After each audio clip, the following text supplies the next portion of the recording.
সারাদিন ধরে দেখলাম আমার কলিগ মেহের আফরোজ শাওনকে গালিগালাজ করা হচ্ছে।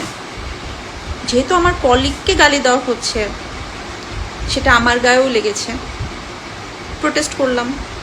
ওমা, এখন দেখি সবাই আমাকেও গালি দিচ্ছে। সবাই না, যে ফালতু কিছু আছে না, যেগুলোর নাম রাখছে জোলাই যোদ্ধা, নিজেরাই নিজেদের নাম রাখছে জোলাই যোদ্ধা, এরা।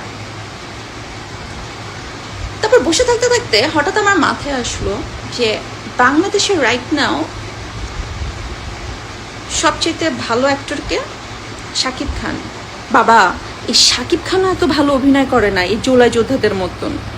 তারা অভিনয় করে আপনাদের বিশ্বাস নিয়ে, ইমোশন নিয়ে যেভাবে ছলনা করেছে, আপনাদেরকে ঠকিয়েছে, আপনাদের স্কুল পড়ুয়া বাচ্চাদেরকে নিয়ে রাস্তায় মিছিল করেছে, মিছিল করতে যে নিজেরাই ওদেরকে মেরে নাম দিয়েছে ছাত্রলীগ মেরেছে, আওয়ামী লীগ মেরেছে, শেখ হাসিনা মেরেছে।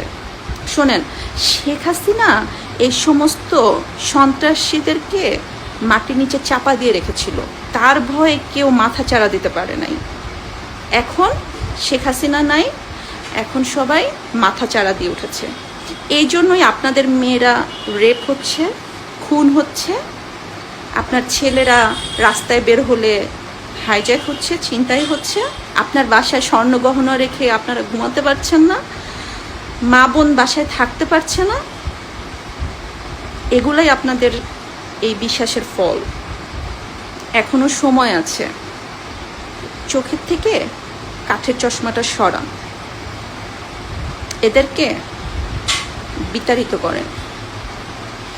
ভালো থাকবেন, এখনো সময় আছে।